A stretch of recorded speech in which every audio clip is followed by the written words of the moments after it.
everybody. Welcome to Podcasts and Players. I'm very excited to introduce a guest that I've wanted to have on the podcast for a long time. You've all been begging me on your hands and knees, please get him on the podcast. He is responsible for The Cold Road. He's responsible for the animated spellbook and recently the videos about retraining your dice. Please welcome Bashew. Yeah. Thank you. Yeah. Thank you. Welcome. It's nice to have you here. Thanks. Yeah. It's good to be here. Yeah. Well, I do have. So. Yes. I have a couple questions. Okay. We've already talked about this. We did. Many times before. Yes. Recently. So. Yeah, very recently, Yeah. you could say. So maybe with a little bit of practice, we could just kind of breeze through them now. I think so. First question, how'd you get into animation? I got into animation because I wanted to go into comic books. And then the comic book industry died. It's like a quiz, like, all right, answer one. Yeah. No, show your work. But that's it. Like, because, back in the day, I learned how to draw comics the Marvel way with Stan Lee and John Buscema. With all that heavy inking and contrast and big muscular dudes. Yeah. Well, I mean, the thing is, like, I kind of I went to art school and I was like, this is just that video again that I used to rent over and over from the library. Yeah. And so I have a special place in my heart for that video, man. Like the music is all weirdly compressed the way that anything that was made in the like 80s. I think it might even be in 70s. I don't know. Wow. But it's like, old. like it sounds all fucked up and it's like, and anything that you can find now will be like captured from a VHS. But anyway, so I learned how to draw that way. And all the kids in school were like, oh, well, okay. I felt like they thought what I was doing was cool. And then it kind of became, my identity, as it does for most artists. Yeah. And then... Right, I know that. Yeah. And then the industry that I wanted to go into eroded away into nothing. And I switched over to animation because the animation boom was going on, where basically a bunch of animators were like lawyering up and getting competing bids from DreamWorks and Disney until like people were getting $1 million contracts, all kinds of stuff. And so it looked like, oh, this is the industry to go into. And I was in a whole kind of crop of new students that went into that industry. I think half because of that and half because of like Adult Swim started showing Cowboy Bebop. I think those are like the two reasons that everybody went into animation when I went into animation. That's a good point. I got super into anime. I got really, really into it. And then I went to school pretty early, actually. This whole weird thing happened where you know what? This is an interview, so I'm gonna go down these rabbit holes. But basically, go for it. I got pulled out of school, then went back into school, then pulled out of school, and then went back into school, and then the high school. I think like something went wrong with my records, right? And I wanted to get a GED early, so because I didn't like school.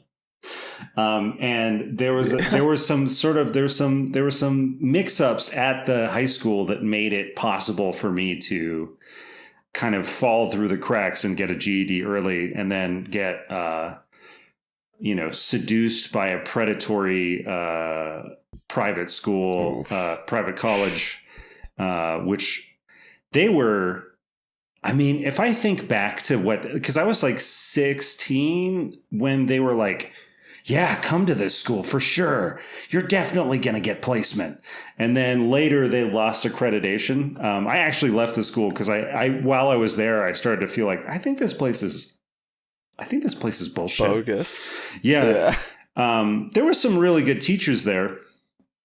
But yeah, no, I mean, they lost their accreditation for a reason. Anyway, so Then I got out of that school, went to another school for ages and ages. And then, I eventually got into the industry, but it was way after the boom. I mean, that's the problem with, like, if something is working right now, by the time you train in it, it's probably not going to be, you know what I mean? Like all those people out there who are like, I'm going to learn how to make AIs. I don't know. We'll see. We'll see. Maybe. I mean, well, I don't know. That's actually probably a bad example because feels like it's going to be around forever, but. I mean, I understand what you're saying because, like, you're trying to ride a wave, but if you learn to surf, the wave has already crested and hit the shore, and now it's calm waters. Oh, totally. And you're sitting there with a bunch of other new surfers like, I thought there were waves. What happened? Yeah. You know? I saw a wave earlier. I want to ride that wave. Well, that's the nature of entropy. I don't know. Well, I think that if you, to kind of run this metaphor straight into the ground, if you wait long enough, another wave will come. Yeah. As long as it's up to you. The only thing you can control, you can't control when the waves come, but you can control how good you are at surfing, right? Like, I feel like that's an important lesson is you can control what you can do, but you can't control what happens around you. So if you're just kind of keep your ear to the ground and like try to figure out where you're going to be needed in the future, you might catch another wave. There's no guarantee, but that's I think the best way to go about it. I think that's true. Well, I think that's a useful falsehood. I mean, I think it gives us hope that we have control over something. You only have control over what you can do. Yeah. And that's it. That's all you have control over. And even then, some people don't have complete control over that. No. It's like, and like, I agree. I'm not actually taken aback by the falsehoods comment because I do think it's like, have you ever watched Secondhand Lions with Robert Duvall and Michael Caine and Haley Joel Osment? No, I have not. It's a very good movie. It's about these two old brothers living out in Texas in the 1950s, and then they're said to be rich. They've got like a bunch of money hidden away somewhere. Yeah. So like extended families always coming over and visiting with their kids and like trying to like get in the will so when they die they can get all their money. Yeah. And the Haley Joel Osment, who was in The Sixth Sense, he's the kid. He is sent there by his kind of liar of a mom who's like always kind of grifting from one place to the other to like make a quick buck. And she's like, go ahead and get their money. Yeah. And he's just like a depressed kid. And so these two uncles don't know what to do with him. But by the end of the movie, they get like a really close relationship because he's like genuine. He's not actually trying to do anything. In fact, he tries to run away and they're like, we got to actually like make sure he doesn't get killed or something. Oh, yeah. And there's a speech that Robert Duvall gives to him. It says, what you need to know about what every boy needs to know about being a man or something. Okay, speech. Sure, yeah. It's like, I think that you need to hear a piece of this speech. And one of the things he said, it's always resonated with me, was that we believe in things like true love and that good always triumphs over evil.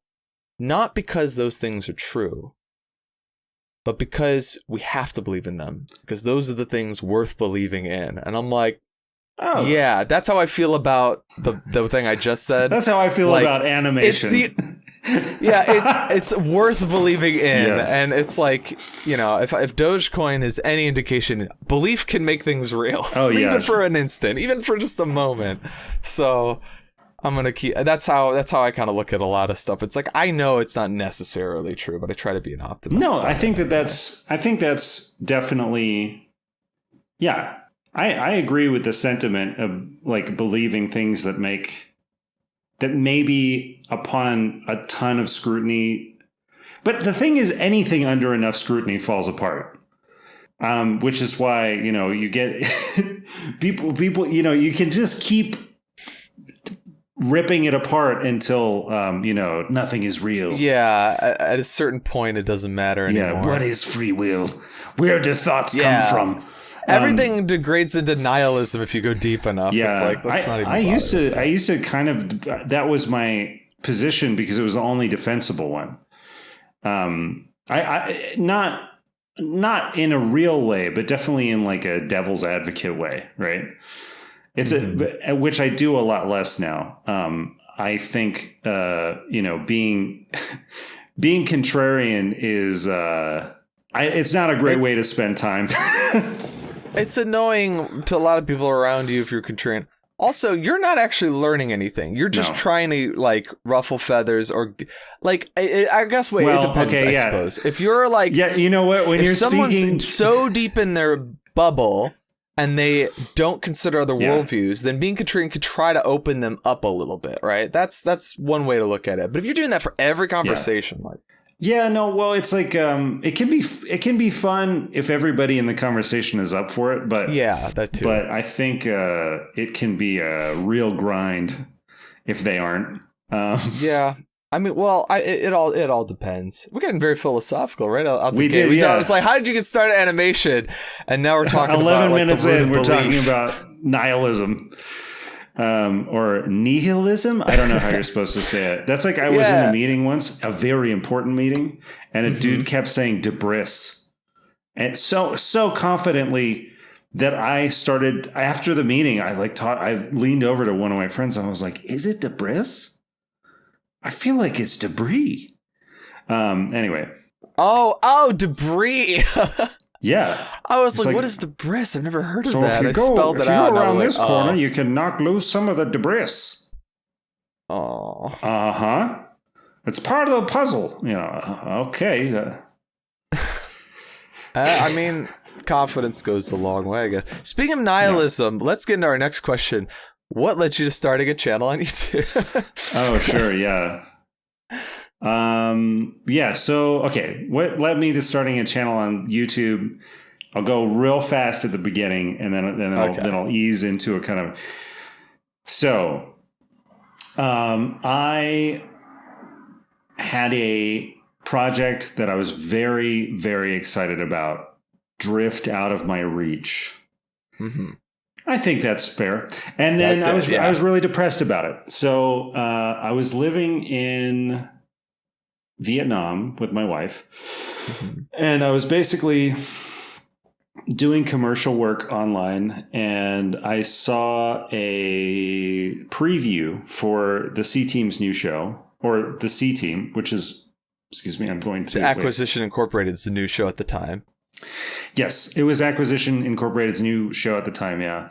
And I'm a really big Penny Arcade fan. The thing that happens, I think,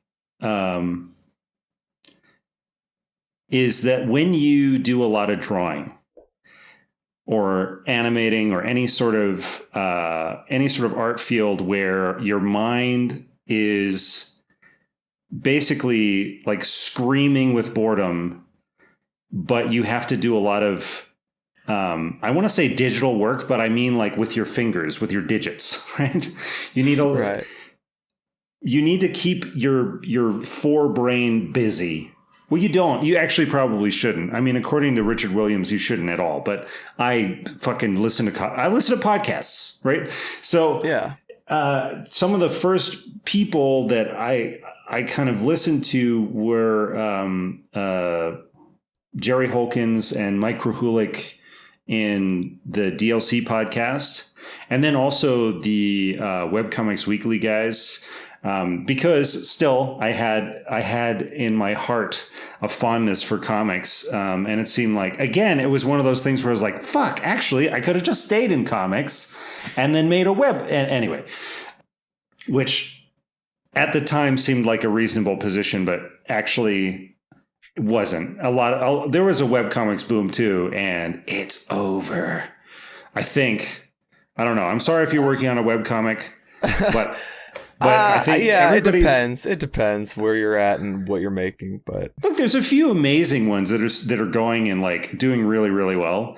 Mm-hmm. But people are more and more hesitant to leave their social media platform and go into the wild internet and, view your web page.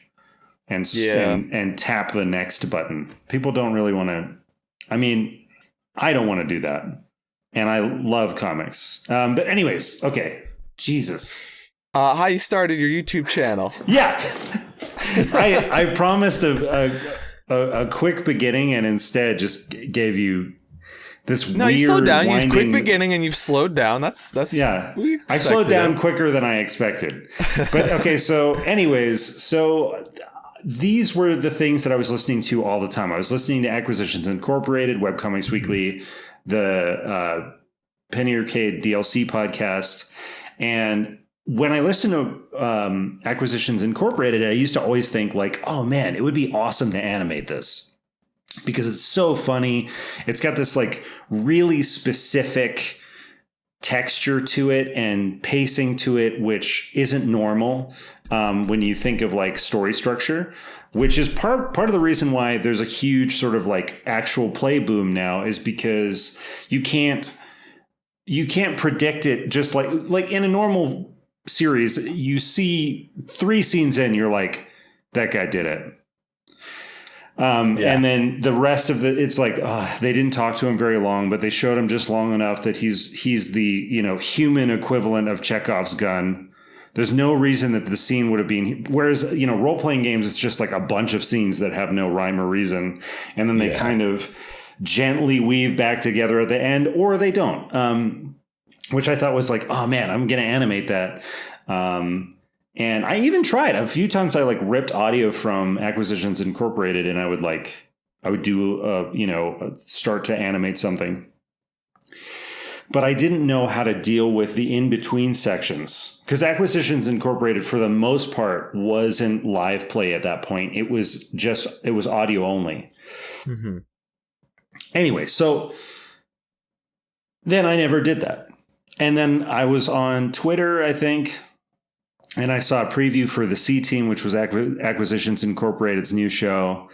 And I was so horrified that they had animated Acquisitions Incorporated, and that I had taken too long, and that there was no way that I was ever going to go back into the past and jump on this in time, that I was just even more devastated. Like I was already depressed because I lost that project, and then I saw the Acquisitions Incorporated thing, and I was like, fuck, man, everything sucks. And then I watched the first episode live on Twitch, and I realized that the animated bit was just the beginning. Chris Straub had done an animated intro where he and Jerry Holkins like did a rap over top of it, which is actually like a really cool rap. I don't know how to refer to this without sounding like I'm 70. It's a rap. It's a really cool rap. But anyway, so then I watched the show, and as I was watching, there was a scene in there which was so beautifully paced. And I was like, you know what? I'm going to animate this scene. This is like, I had this thing torn away from me, and now I can grab it back. So in order to keep it consistent with the style set, I was like, I'll just use Straub's designs. Because it's fan art, they're probably not going to mind. Which I hope he didn't. If he did, he never told me. Yeah, I don't think they mind. But and I animated this little sequence, and then Jerry Holkins, my internet god, retweeted it, and I was like, oh wow, direct contact with the Penny Arcade guys, the PAX guys. I'll never wash this tablet again. Yeah, no, exactly. I mean, and I was like, this is amazing. And I didn't have any freelance on, so I was like, I'm going to do it again next week. So I did. And then it got retweeted by the whole crew, actually, of the C Team. And then I was like, okay. And I used to do that. I would call it riding the wave, which is like, if somebody really big retweets a video of yours, you get a little sample of, I don't want to say fame, but something similar to it, of being known for about 3 hours. You get about 3 hours where your phone lights up like a fucking Christmas tree, and people are suddenly looking at your work and they're interacting with your work directly and with you directly, and it feels like, holy shit, I'm not in obscurity anymore. And then on the 4th hour, you just like back into the darkness. Back to the shadow realm. Yeah. So I was like, man, this fucking kicks ass. And I just kept doing it week after week. I kept making C-Team shorts. And then the Penny Arcade people, I think Ryan from Penny Arcade reached out to me directly. Ryan Hartman. I hope I don't fuck up his name. I don't watch Acquisitions Incorporated, so okay. I can't correct you on any of this, unfortunately. Yeah, so he and I think Alyssa Grant. I'm not as good with the last names, but Alyssa reached out and they were like, "Hey, do you want to animate recaps? And also, can we use your stuff on our streams?" And I was like, "Yeah, definitely. I want to animate recaps. And also, of course you can, but I have this condition, which is I want you to start a playlist on your YouTube channel with my YouTube videos on it of the C-Team." And so I basically then took all of the videos that I'd made for Twitter. I also did the recaps, which are really cool, and you can find them online. Mm-hmm. I still like them. I don't know. I'm burping so much in this. And anyway, it's the coffee. You said you're drinking coffee, right? I was, yeah. But I mean, I guess I don't talk that much after. No, I do. I don't burp. No, I don't know why. I had a little sauerkraut. Maybe that's it. All right. But what the fuck was I talking? Oh, anyway, yeah. So I said, you got to host my videos on your YouTube channel, and I'll do it for free. And they were like, we really do want to pay you. And then I was like, I will do it for free. Just host my videos on your channel. And they were like, we really want to pay you though. And I was like, okay. And then they came back with an amount of money. Right. But that amount didn't end up. In fact, that amount complicated things. Sometimes it's easier to do something for free because you're not constantly tallying like, oh my God, what is my hourly rate on this? Yeah. You know what I mean? Because I'd gone from like doing corporate advertising and doing a lot of animation for like TV and web or whatever. Right. And they pay well. They pay well because it's soul crushing, but they pay so well. And so then I was like, man, is this the direction my career is going in, where I'm like making fucking, God knows what, probably like $2.50 an hour. And part of that was because I was obsessed with Acquisitions Incorporated and obsessed with the C-Team and loved, like I had so much love for it. You didn't really want money like muddying the waters. Is that what I'm kind of hearing? Or well, no, I mean they paid me. Yeah. But in the end, it was almost because in my head I was like, yeah, okay, I could probably do one of these in a week. But then when I was actually working for them, and you know, Jerry fucking Holkins is doing VO for we're doing VO sessions together, and God. Like he's you know, and I'm like, I'm such a fan of these people that I started to like zone in on it and do too much. I mean, each one of the recaps took me almost a month, right? And we had priced it out where the price would have made sense if it took me a week. I see. Right? Yeah. And even then, like, and we thought I could do it in a week because I'd been doing these other shorts in like a day. Right. Like they would, you know, but the problem is, and you know this about animation, is the longer something gets, weirdly, the longer it like it's like a pyramid cost, right? Where it's like something, okay, let's say that time is a unit, like footage time, right? Mm-hmm. To do one footage. I don't want to say specific numbers. takes 1 time. To do 2 footage takes 3 time. Yeah, it's compounding. So it just, it's this awful compounding monster. And the other thing was, they were 4-hour streams. And in addition to animating, I was also editing everything down first. So that would take almost a week to take 4 hours and turn it into 3-4 minutes. Right. And then, anyways, I mean, listen, I don't want to give the impression that this was ever bad for me. It was always amazing, but it also wasn't something that I could do forever in perpetuity. Yeah. Because at the end, it's just like, which is part of the reason, which even when I was asking to do it for free, I was like, obviously, I probably can't do this forever. But anyway, I had been doing this for a really long time. I uploaded those videos to YouTube. Those were kind of some of the first animated videos that I put up on YouTube, besides tests and just bullshit, associated with your Google account. I had worked for some other new media companies in the past, but that's a whole separate long story. We're talking about my successful attempt at starting on YouTube. We're not talking about those failed attempts before, right? Yeah. Oh, by the way, that's the other thing, is there were a lot, so that's good for people to hear who have tried to get into content creation, and then they're like, why is no one looking at my stuff? I worked really hard on it. And it's like, sorry, that people just won't. Don't do it for that reason.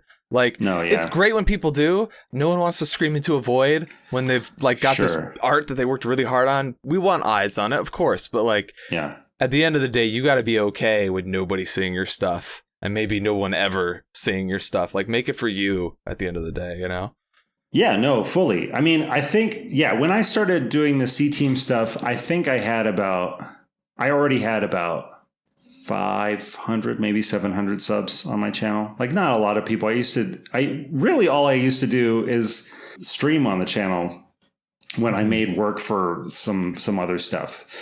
But oh my God, that's a whole separate thing. It'll take forever to talk. Okay, so, can of worms. But you got your YouTube videos on YouTube of the C-Team stuff. Then what happened? Then I was like, man, these fucking C-Team videos are great, but they take so much effort, and it's this mounting level of effort. And I also, I had a job come through, an advertising job that was going to make me quite a bit of money through a friend. And the contract for the job was so predatory. I just remember I was reading the contract and I was just like, it had some clause in it, which if interpreted the correct way would mean that all of the work that I was doing on YouTube and on my own IPs would technically maybe be under their ownership. I don't think that would ever hold up in court, but I also don't, I didn't have enough money to find out. Right. Right. And I was kind of talking about this. I think I tweeted something about it, or I can't even remember, but it ended up getting me in contact with Corey Cassoni, who is Scott Kurtz's business manager. Scott Kurtz is another web cartoonist. And Corey agreed to jump on a call with me because he understands contracts and stuff like that. And he basically I was walking him through the contract, and then he looked at my stuff and he said, well, you know what, man? The contract, it would be bad, but you're not a creator, so you don't have anything to worry about. And I was like, yeah, I guess you're right. I'm not a creator. Fuck. I haven't created anything. Aww. I'm just doing fucking fan shit, actually. That wasn't his intent at all. Right? But it was the fact that the fact that it wasn't his intent to say that in that way made it even more truthful in a sense, because I was like, oh shit, I'm actually not really making anything that's wholly owned by me anyway. What he meant was whatever I'm making is owned by other companies. So it would be the same as doing different advertising contracts. And he was like, you should sign the contract. And I was like, okay, thank you. And then I was like, I got off the phone with him. I was like, I'm not signing the contract, and I'm going to start making my own shit. So then I did, and I was like, and I'm going to make my own shit that doesn't take that long to do. So I did the first animated spellbook, and I released it the same day as another C-Team short. And the first animated spellbook crushed in terms of views, and the new C-Team short did okay. Which one was the first animated spellbook? It's gone now. Oh. But it was on Spellbooks. Oh, okay. And literally an animated. And it was just, it was just like how spell slots and spellbooks work, and it was completely wrong. Everything in the video was wrong. Oh, I see. Okay, I gotcha. That's why. Yeah, I mean, it was completely wrong. But and people in the comments were like, well, actually, and then they were right though. But it also like great 100%. For engagement. Got you a lot of. I guess. yeah, that's fair. And I have to say, though, they were right. And also at the beginning of me releasing my videos, I used to try and find the corrections in the comments that were stated in a really like cool way. And those would be my pinned comments on those older videos a lot of times, which I don't really do as much anymore because I don't make mistakes anymore. No, I do. There's a mistake in every video. Yeah. That's your little Easter egg.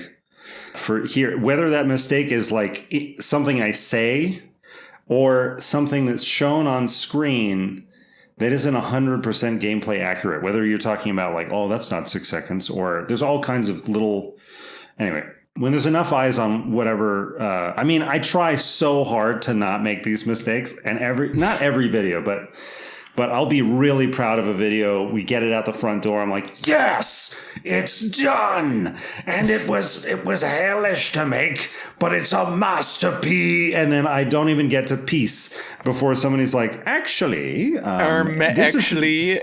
pushes glasses up bridge of nose, snorts, and starts furiously typing on the keyboard, breathing heavily. Yeah. If I'm honest, it's not even that. It's usually somebody being like, I know this is kind of a bummer, but it seems like you may have misread section B. And I know it's weird because it's in 2 different sections, but it does seem like, I hate to break it to you, but and then it's some huge problem.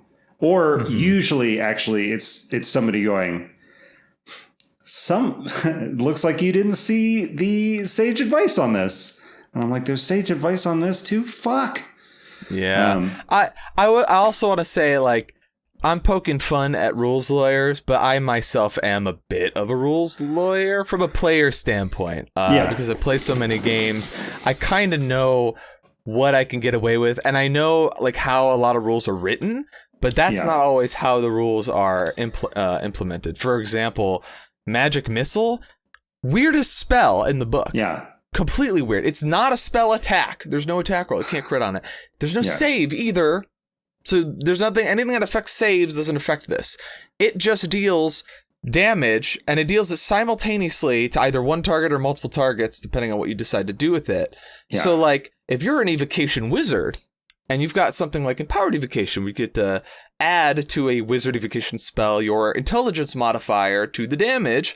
1 damage roll says.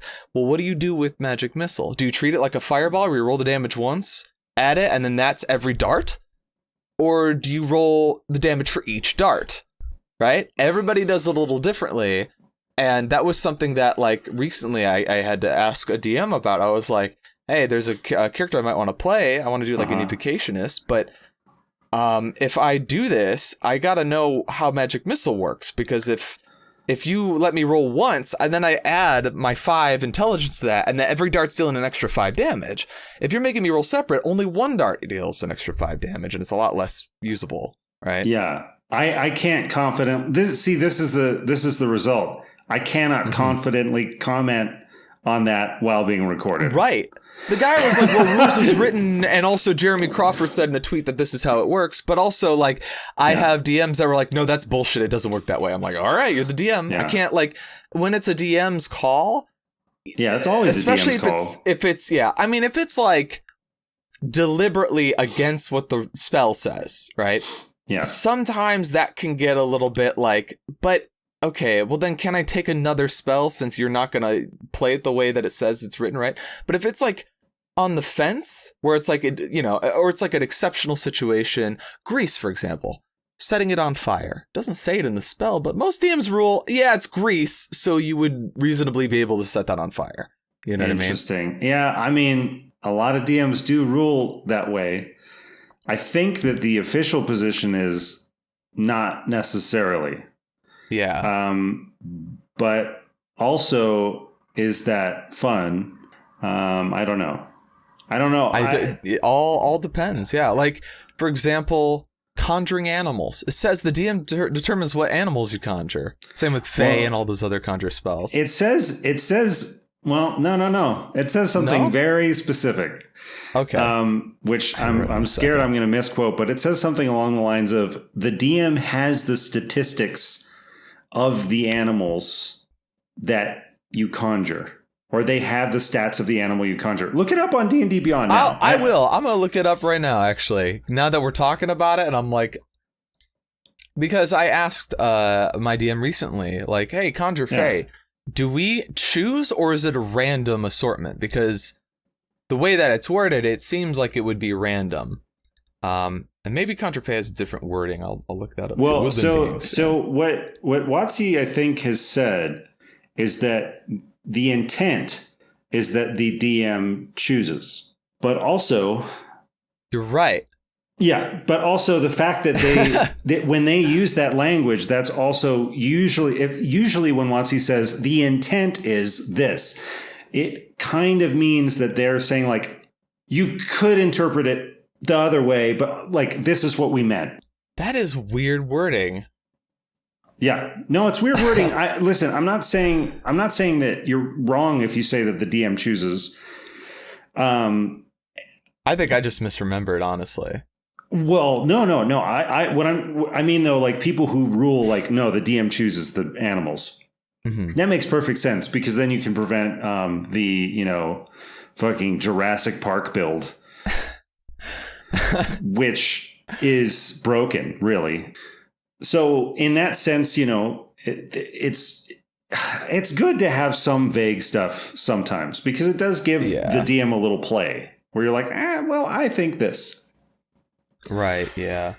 But I mean, something like Magic Missile, for instance, how many concentration checks does it cause? 0. Why? It's instantaneous. You just cast it. No. I mean, when it hits people. Imagine that you unload all your magic missiles on one caster. Okay. The question is, how many sources of damage are we talking about? If something can target multiple creatures, does that make it a single source of damage? Yeah. Or are we talking about the spell as a source of damage? I think it's a single source because everything hits simultaneously. It's not like Eldritch Blast where you get multiple attacks. So you could like Eldritch Blast one person, and if they're still up, use your second blast on them. Oh, they died? Well, I have a third blast. I'll send it over this way. Oh, wait, sure. Sorry, so you misspoke. They're still up? Well, I'm going to send it this way instead. You know what I mean? So if somebody hits... Okay, so but by that logic is... nowhere it says about the timing. The instantaneous has nothing to do with anything because, like, okay, if you get stabbed by 2 knives at the same time, is that 1 concentration check or 2? It says simultaneously, so what I'm thinking is you have an amount of damage equal to the 1 roll of the d4 plus whatever your modifiers are per dart, and you just divvy up the darts, and then they just hit, and then everyone who got hit has to make a concentration check. That's how I see it as it's written because of the way that it's worded.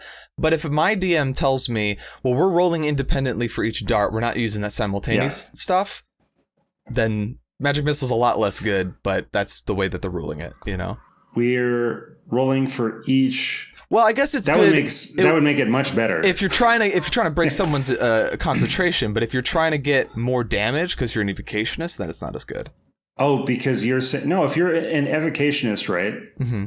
Each time you roll the damage, you add. No, I would imagine you add it to 1 damage roll. So you either roll once, 1 damage roll per, and that's every dart.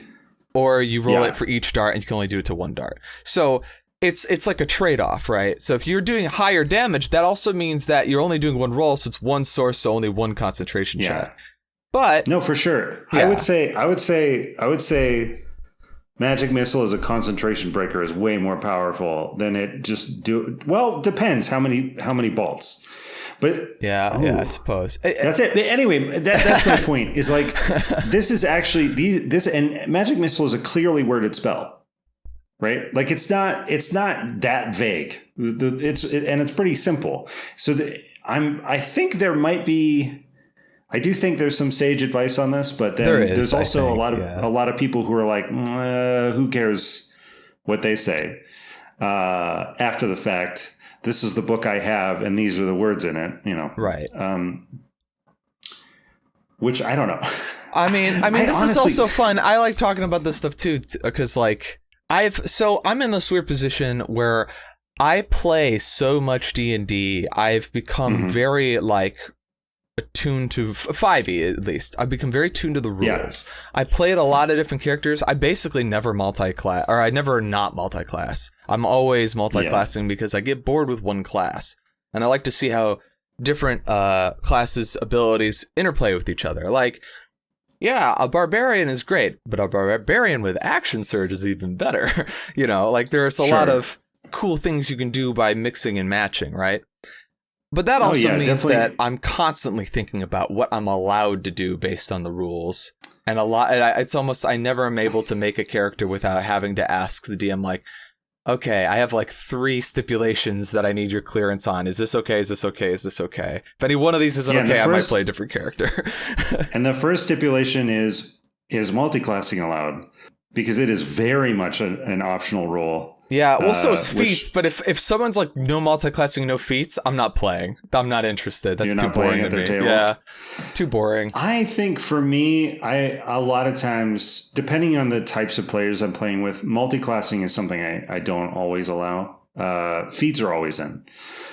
Multi-classing is just a little bit too... It's just not something that has been examined mechanically enough when they're making, especially when they're making all of these new classes, right? That's fair. Because there are these weird loopholes you can find where it's like infinite spell slots. What? I'm sure you've heard of the coffee lock. Yeah. The sorcerer warlock that just you transfer the packed magic into sorcery points and then into spell slots. Yeah. Which is... I mean, yeah, a DM would just say, no, you can't do that. So they could. Yeah, that's what I would. They could. That's what I would. But if they allowed multi-classing, would they be wrong? I think yes, maybe. What I would do probably in that situation is I would just start like, okay, well, yeah, you're not sleeping, so we're eventually going to have to start making some exhaustion saves, buddy. The sleepiest warlock. Yeah, well, but then they added that invocation that says the warlock doesn't need to sleep anymore. The aspect of the moon or whatever. Uh-huh. Yeah, so if you've got that and you're not actually required to sleep, rules is written, it still works. Yeah, but that's another thing. I'm sure that there are people out there who play rules as written, like, for real. I've tried. I find it to be a useless ritual. So, like, it's got really serious, like, the way that you're, like, thinking about what you're going to say before you say, like, no. No. Well, because when you get really, really deep into rules as written, firstly, it slows the game down a lot because there are a lot of specific rules for specific situations. And I would say that someone like me, I don't have like a good enough memory to run rules as written because what I would have to do is constantly check the DMG for like, oh, okay, wait, how do the chase rules work again? Oh, wait, how do these two things interact? Let's have a conversation about that. What does this mean in the context of blah? Because the whole game really is going to be edge case after edge case after edge case. And I find that the people I'm running for, and I have I ran a rules as written game once, and We ran it for about, I think, 4 or 5 months. And at the end of it, we were all very relieved when I was just like, okay, fuck it. We're throwing, like, let's just play regular 5e where when there's an edge case, the DM goes, it sounds like a con save. Give me a con save and then we'll see how it rolls out. Oh, okay. Oh, it's a 13. Yeah, okay. Instead of going like, okay, well, I've got to find this, how many times can you dash in a chase scene depending on your constitution or dexterity or whatever the fuck. Yeah. I guess I think that's valid. I think wanting to not have to always look back to the rules for every single thing makes a lot of sense, especially if like you've got other stuff going on in your life. You don't have time to like memorize all this stuff. Like that makes sense. Definitely. Well, I think a 5e is like a toolkit. Like it can be, again, I don't want to shame people for playing the game correctly, right? That's not my goal here. I think, whatever it is that I think I was talking to Jerry Holkins a while back in like an interview, and he was saying that everybody, I'm going to misquote him, but he was saying something along the lines of, there's a door. On the other side of the door is this sort of like rich fiction that we interact with. And everybody's key to get through that door is slightly different. And for some people, those rules and those structures are the things that they need to sort of give them permission to engage in the fantasy, which I agree with. I think it's, if that's what you need, then that's what you need. And then you need to find a group where that's what they need, or where they are like willing to also, go down that path with you. Mm-hmm. And also, if somebody makes a rules error during your game and it makes a really big, significant change and it bugs you, you can just talk to them afterwards about it and be like, hey, there is this set of rules. If you ever run into this situation again, I would never do that, but you could do that. I don't know, this theoretical group with this theoretical DM that just takes fucking notes. That's something else. Is like people always say like, talk to your group. That's how you sort it out. Sometimes I think sometimes the way to sort out your group is to leave. Yeah, that's been my consistent experience. Is just like you can talk to people about it, but it's really hard to talk to somebody about it unless you're incredibly socially adept and give them notes on what it usually is a really big piece of their identity. It's like how they run or how they play their characters. If you go up to somebody and you're like, I dislike. I don't even know how the fuck you would do it, honestly. I mean, I've tried before, and it just ends in sour tastes in everybody's mouth, and it's just like it's tough. It's like I think for me personally, I always defer to what the DM has in mind, and I try to always be very upfront about stuff. So, like, if I mentioned before that I would never play a single class person. I'm just saying I have preference for multi-classers. If I was offered a really interesting premise for a game and that was the limitation, I'd figure it out. It'd be fine.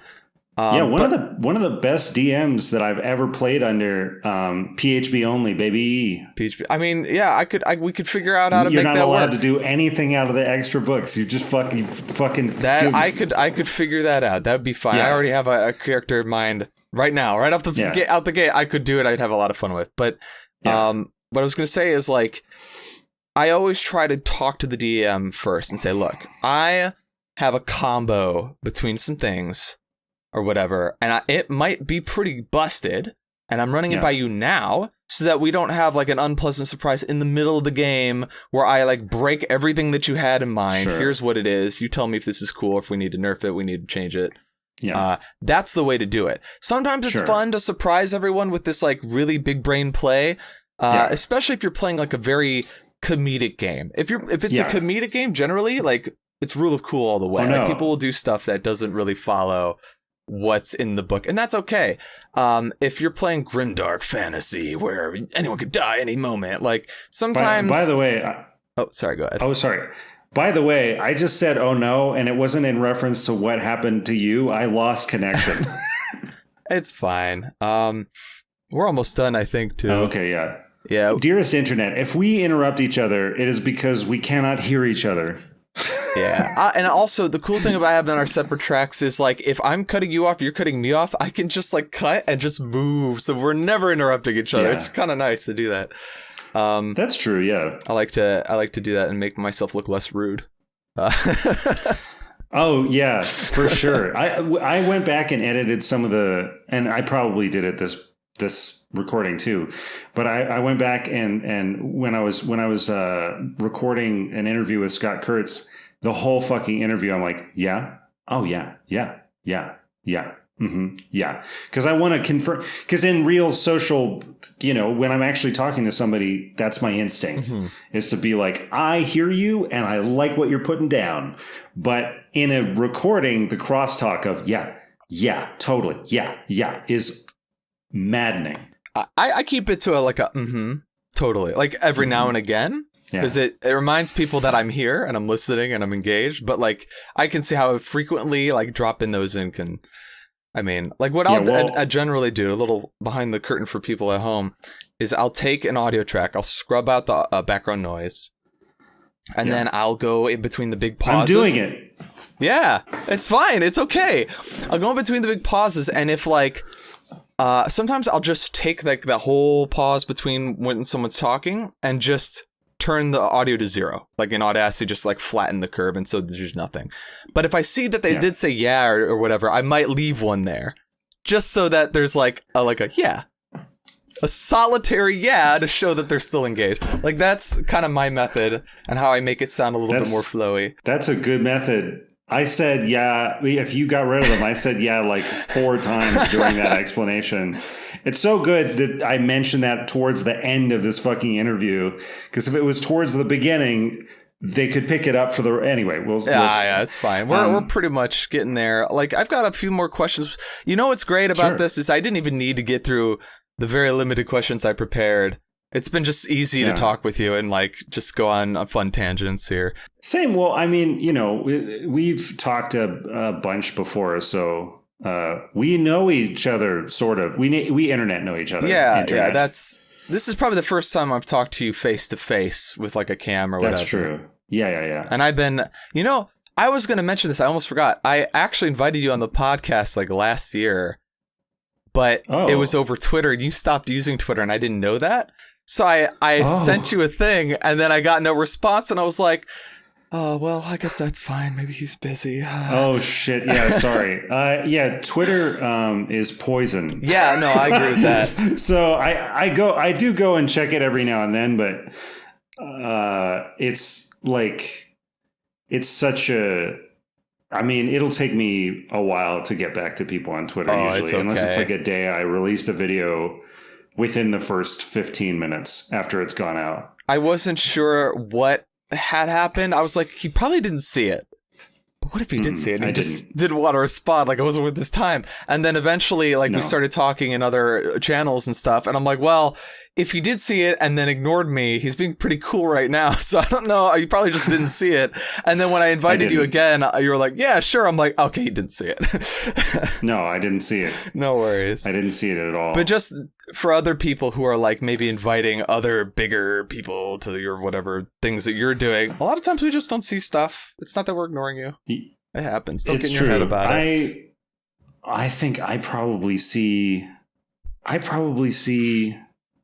about 3% of the stuff that's sent to me. I can't imagine. Part of that is just the sheer volume. And then the other part is that it's actually hard to find me on the internet because I'm only in a few places because the internet scares me. Yeah. I think it's just like, it's just like a weird, big machine that turns fear into money. And so, I'm not that online. That's fair. So I've got like 3 questions left. Okay. But we don't have to go over all of them. You can pick the one that interests you most. I've got time. Sure. We've got when did you start playing TTRPGs? Which I think you've already went over in another podcast about like the old guard and like you learning how to play D&D, and like that was really cool. If you want to reiterate that, you can. The other question I have is, what's been your favorite system so far? Which I think I know the answer to that too. And then the last one is, do you dungeon master or play more often, and what kind of games are you in right now? Well. Those are very good questions. I'm going to I can do the easy one first, which is, what's my favorite system? It's D&D 5e. I wish I had some cool underground thing that I could reference.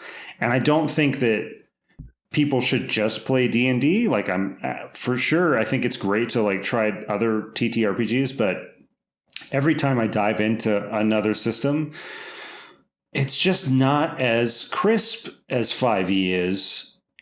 Usually even at the thing that it wants to do. Yeah. It either, like, 5e strikes a really good balance between having things be too specific and too narrative. Like, I'm trying to think of a good way to say this. Because there's like those powered by the apocalypse type systems, which are really cool, but they're really loose. Or like a game like Robots and Hearts, Lasers. Or, a lot of roleplay centric games like Fiasco and all those ones where it's like, it's mostly about the roleplay and then you just roll dice to see what happens. Sure. Yeah, exactly. Those they don't have enough crunch to really keep me engaged. Mm-hmm. And then there's other systems like... I'm realizing that this is going to be the only question out of those three that I answer. I was like, this is a quick, easy one. But as soon as I say the word Shadowrun, then there's other systems like Shadowrun. Yeah. Which are... hey, you want to play math? Yeah. If you're a fan of Shadowrun, that's cool. And I'm sure you're very cool. I am not a fan of that system because it doesn't have a consistent design philosophy as far as I can tell. Yeah. At least Shadowrun, I think it was 5th edition that I played. It might have been 4th. Or 6th is the new one. It's the one before the new one. There was also Shadowrun, like a Shadowrun Light or something. It was like Shadowrun Apocalypse or Shadowrun something. I don't know. It was Shadowrun other word, and it was more roleplay heavy. And I looked into that, and I felt like they went too far in the other direction, where they were just like, what are rules? What is a GM? You know, we all share the story, and everybody sets their own scenes, and we do it together. And I've just been around the old version of role-playing games for so long that I find games where the players also like totally set scenes and become the DMs of their own scenes unruly and weird. I like, it's not that they're bad. I just don't know how the fuck to run that game. You got to have a really good group dynamic that understands each other and has good chemistry already set in place in order to make something like that work. If it's like people on Roll20, like it's not gonna work out. That's true. I mean, that might also be because I mostly play online, and have even before. I don't even want to say it before. So before times. Yeah. 5e. Yeah, Shadowrun. Yeah, 5e. Shadowrun's just not the system for you. I get that. Mm-mm. Yeah, I've gone on this rant so many times in so many different locations. I remember this. I remember you talked about this in another, I don't remember which one. It might have been with Jacob. It might have been with, when it was like you, Dingo, and Puff, and I can't remember, but. Yeah, I was very disappointed by that system and really heartbroken, honestly, where I was like, this seems so cool. I'm like, the manually call me Chummer. It looks cool, yeah. I mean, it looks so cool. And it had the Matrix in it before the Matrix movies. Yeah, it's cool. It's such a cool world. The video games are amazing. Shadowrun Returns, and Shadowrun Hong Kong is like one of my favorite games of all time. Oh, cool! I didn't know they even had video games for that. Yeah, they were made by Harebrained Studios, which made 2 Shadowrun games and a mech game, and then I think got eaten by another company. Okay. The mech game was a Robotech game, I think. Okay. All right, but then it's Robotech. I would have to check my Steam library. Yeah, I don't know. The only mech game that I know of that I've liked is Armored Core. But for like PS2, like way back in the day, I played. I was like, "This is so cool." I don't know how much more advanced it's gotten since then. Sorry, I have to figure out what the fuck this game was called. BattleTech. BattleTech. Okay. There we go. Yeah, but okay. So Armored Core was amazing. I played Master of the Arena so much. That's all. All right. Last question. I was like, could I lead us to a dead end here? And I did. Yeah. Well, anything's a dead end if you just stop playing. If you're like, I also played Armored Core. I'm going to give this motherfucker nothing. I've literally only played the one on PS2, and it was someone else's game for like a weekend. I was like, this is cool. And that's all I know. That's the one. I think, Master of the Arena was I think a PS1 or a PS2 game. It might have been that. Anyway, yeah. It was a good series. I always thought that it would be cool if they made a new game where they sort of showed what was going on behind the scenes.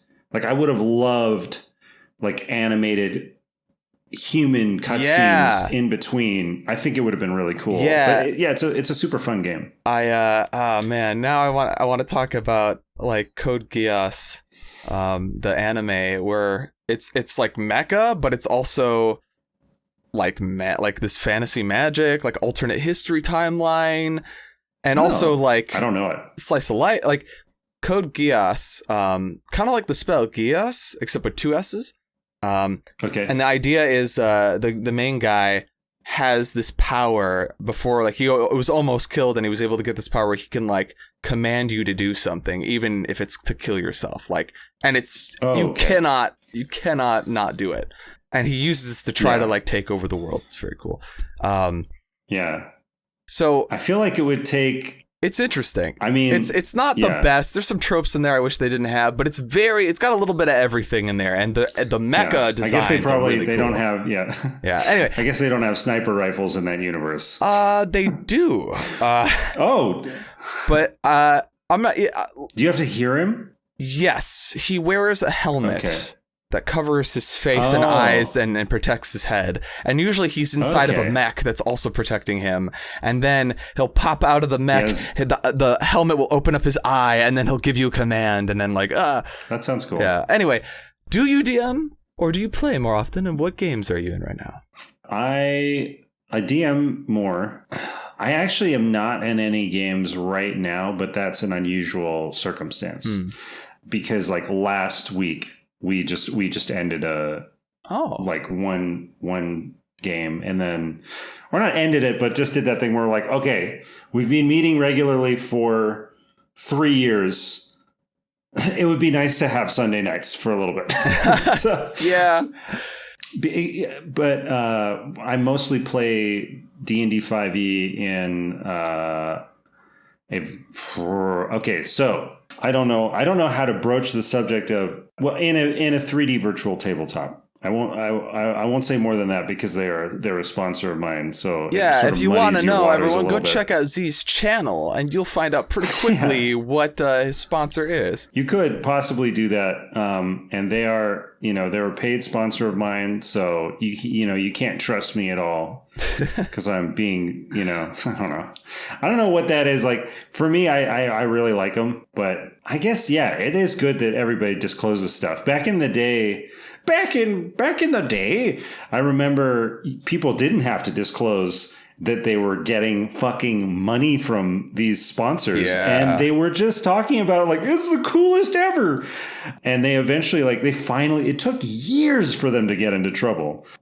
And they only really got into trouble because of those weird Counter-Strike fucking gambling sites. Yeah, I remember that when that was the thing. Then like it turned out that a bunch of YouTubers like owned them and stuff. Yeah, or they were getting some big cutback on referring their audience members to the site. Yeah, not good. Yeah, and like showing fake winnings and stuff. But yeah, anyways, don't gamble. That would be, just in general, that's probably good advice. Unless it's within a fantasy universe and you don't pay real money, then it's fine. Play Dragon Card 3 Card Ante or whatever the fuck came with your Sage background, or what is it, Charlatan? Yeah. I think it's a little too easy to get sucked into that type of stuff, and anything can be gambling, especially like trading card games. That's my vice. I have not bought packs in a long time, but the inventors of the Loot Crate. Yeah, but I still sometimes buy singles because I still have my Magic the Gathering deck, so I still sometimes want to spruce them up with new cards and things like that. But that's still money, like it is. Yeah, just be wary. Don't spend all your money on cardboard. But yeah, I mean, I think we're getting to the end here. Yeah. Could you please kindly share with everyone where they can find you? Type ZEE space DND and you'll find me. Yep. And type that into YouTube, which I assume you're on right now. And probably I'll be in the channel description would be my guess. I don't know. Or in the video description, in the doobly-doo, as they like to call it. The doobly-doo, yeah. Go check out Z on YouTube. Also, you have a Twitch channel, too, don't you? I do. It's sort of a secret Twitch channel. In that I think the conversion of my YouTube audience is like 0.1 fucking %. Like, about 20 people come and we hang out and have a... Did I just blow this wide open here by accident? I mean, the fact that people now know that there's not going to be a lot of people there might attract more people, because it's fun to come to like a smaller stream and talk with a creator you're interested in. That's true. But cool, man. Yeah. This was fun. Yeah, it was a good interview. Thanks a lot. Yeah, this has been great. Thank you for coming on, and we'll have to talk again soon. Okay, cool.